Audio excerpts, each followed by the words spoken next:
My parents didn't miss my graduation, they skipped it. The text came at midnight. Too tired from Chloe's trip. We'll celebrate next time. The next time that never came. By sunrise, I was standing behind Harvard's podium, 1,000 cameras pointed at me, and 3 chairs in the front row, 2 empty one with a single white rose. When the applause ended, so did their silence. Because that morning every network replayed my speech, and the world saw what they didn't. You think you know what that felt like being unseen until it's too late? You don't. Not until you hear what happened after. I grew up in a town where everyone knew your last name and what your parents drove. Sunday mornings smelled like coffee gossip and freshly pressed church clothes. My mother, Judy Hart, lived for those mornings. She was the kind of woman who believed that appearances were a form of prayer. If people saw perfection, maybe they'd believe it was real. My father, Robert, stood beside her quietly, the man who nodded more than he spoke. And then there was Chloe, the daughter who made perfection effortless. The golden child.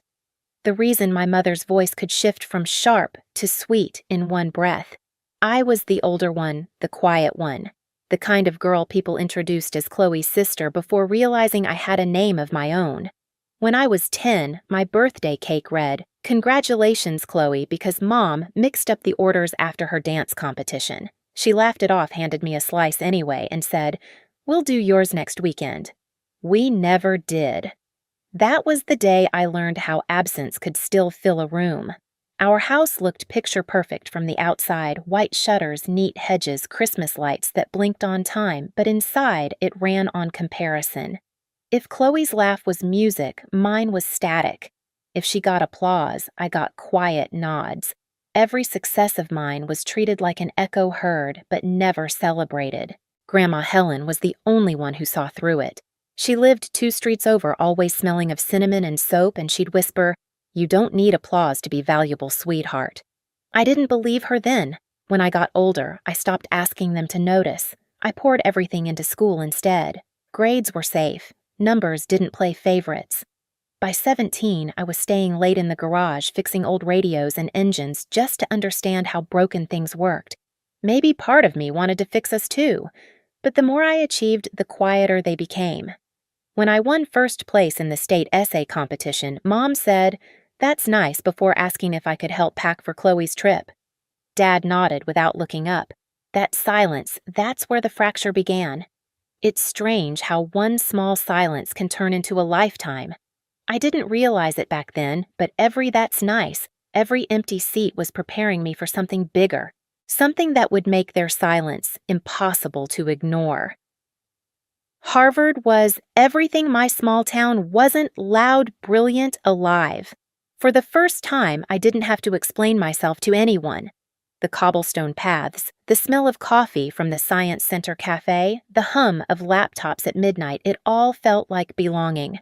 But even in that new world, their silence followed me. The first semester, I emailed my parents a photo of the campus me in front of Widener Library red scarf, beaming. Mom replied 3 days later, "Pretty place Chloe's dance coach just got her a new gig in New York." "Isn't that exciting?" Dad added a thumbs-up emoji. That was it. "No, we're proud. No, how are you?" Just a reminder that I was still orbiting around someone else's light. By junior year, I stopped sending photos. Success felt hollow when the people you wanted to see it most refused to look. Still, I kept pushing. I got a research assistant position under Dean Alvarez, a woman who believed in impact over prestige. She taught me that data wasn't just numbers. It was people's lives translated into patterns. "You have a voice, Zoe," she told me once. "You just speak it through logic." That line stuck. While other students planned weekend trips, I spent nights at the library scanning old medical bills and community health records for our project. Rows of numbers glowed on my laptop, evidence of inequality, proof that silence kills more than words ever could. Every file I opened reminded me of home, of how easy it was for people to look away when something didn't affect them directly. Then came the email. "Congratulations. You've been nominated as valedictorian of the class of 2024. I stared at the screen for a long time. For once, I wanted to share the moment, to hear my parents say something that sounded like love. So I called. No answer. I texted. hours passed. Finally, Mom replied, "Sorry, honey. We're in Italy with Chloe for her law internship, so proud of both our girls both. That one word hit harder than any insult, both as if I was an afterthought in my own victory. That night, Maya found me sitting on the dorm steps with the phone still in my hand. "You good?" she asked. I nodded, lying. Inside, something was breaking quietly. 2 weeks later, I got another message, short, almost casual. Too tired from Chloe's trip. "We'll celebrate next time." I read it twice, then typed back, "Rest well." It wasn't bitterness. It was the end of asking. The night I sent that text, "Rest well," I didn't cry. I didn't even get angry. I just sat there in the quiet hum of my dorm room, watching the light from the Charles River flicker against the wall. Somewhere between exhaustion and clarity, I realized I'd been chasing ghosts my whole life, people who were never going to show up no matter how loud I succeeded. That was the collapse. But it was also the beginning of something else.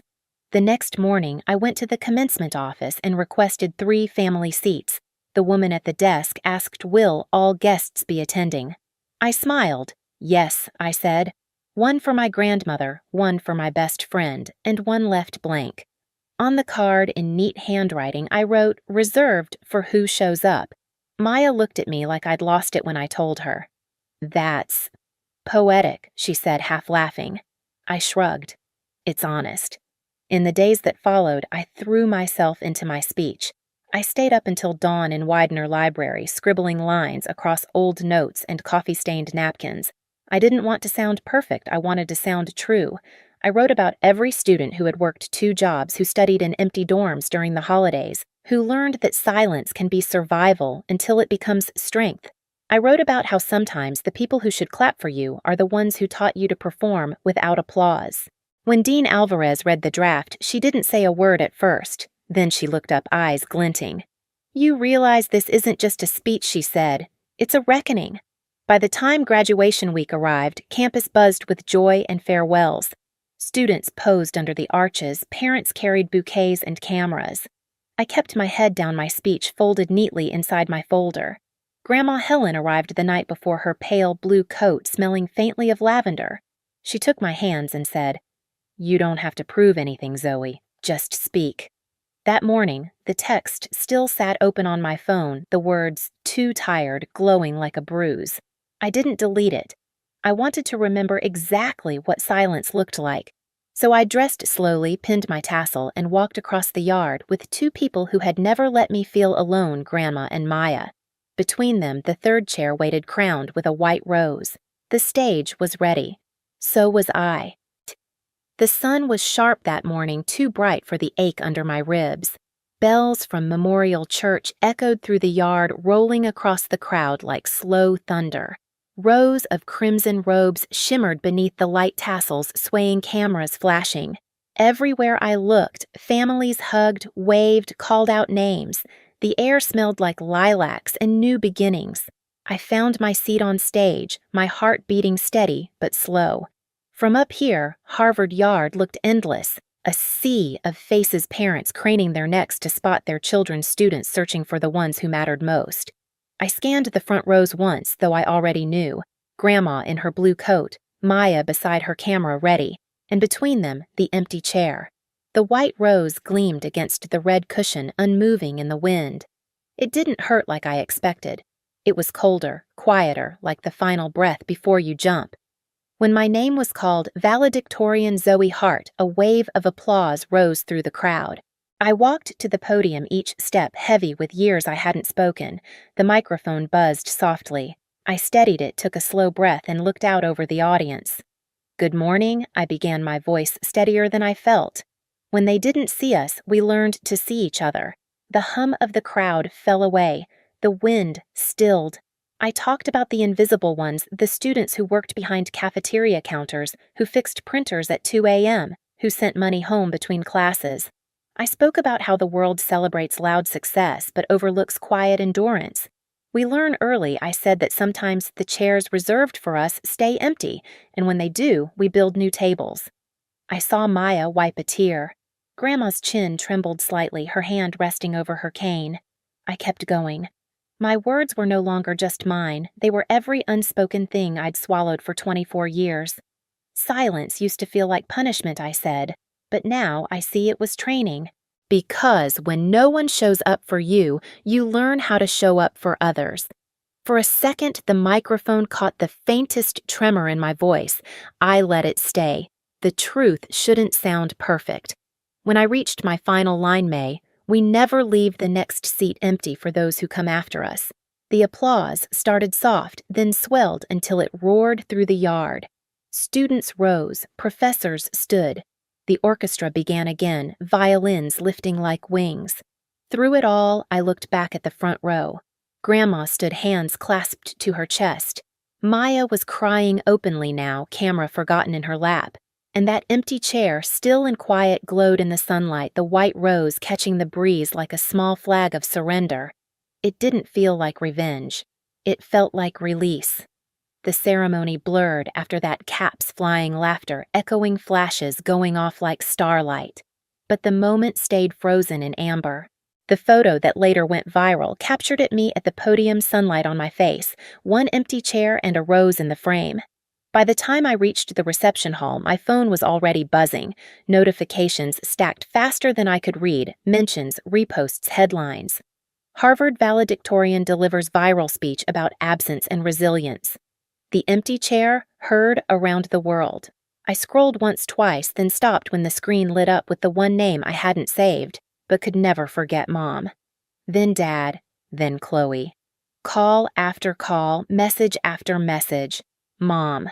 Why didn't you tell us everyone's asking why we weren't there? Dad, you made it sound like we abandoned you. Do you know how this looks, Chloe? Nice job making us the villains, Zoe. Congrats, I guess. For a moment, I just stared at the screen, the buzz vibrating through my palm. Then I pressed mute and set the phone face down on the table. Across from me, Maya watched silently. Not answering, she asked. I shook my head. They already said enough. That night back in my apartment, the city lights flickered against the window. Grandma sat on the couch, newspaper in hand, the photo already on the front page. You didn't embarrass them, she said gently. You revealed them. Her words settled deep in my chest. By morning, the story had gone national. Emails flooded in, fellow students, strangers, journalists, even a TED curator asking if I'd consider expanding the speech. Hashtags trended. Chow the empty chair. Chow build your own seat. I didn't know whether to laugh or cry. Then another text came from Mom. We need to talk. This has gone too far. I stared at it, the irony twisting in my chest. Now they wanted to talk. Now that the world was listening. Grandma glanced over. Let them come to you, she said simply. So I did. I sent one message: dinner tomorrow. Cambridge. No guests. 7 p.m. No explanations, no apologies. Just an invitation to face what they'd ignored for years. They showed up late. Of course they did. The knock was hesitant, the kind that comes from guilt disguised as politeness. My father entered first, stiff in his jacket. My mother followed, clutching her purse like it might protect her from the truth. Chloe trailed behind, mascara, flawless eyes darting between us. The table was small set for 4. Soup bread, nothing fancy. I'd placed a small wooden sign beside the spare chair. For who shows up? Mom broke the silence first. You humiliated us, Zoe. Her voice cracked between pride and panic. The neighbors saw the video. Do you know how it feels to have everyone think we abandoned you? I met her eyes. You didn't need the world to tell you that. You already knew. Dad tried to soften it. You could have told us you were valedictorian. We'd have come. Would you? I asked quietly.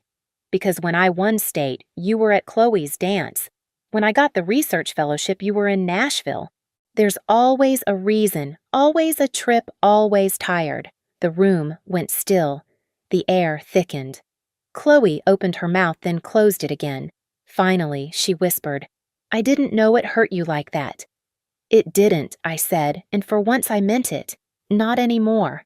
Grandma's words echoed in my mind. Love doesn't wait until you're ready. It shows up when you're needed. Mom's shoulders slumped. We thought you didn't need us.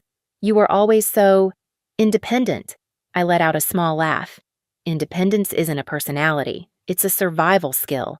Silence fell again heavy, but not cruel. Something cracked in it, maybe understanding, maybe shame. I'm not asking for an apology, I said finally. Just consistency. If you say you'll come, come. If you're tired, rest, but don't promise to show up and then vanish. That's all. No one spoke for a long moment. Then, Dad nodded slowly like a man learning to bow for the first time. We'll try, he said. I smiled faintly.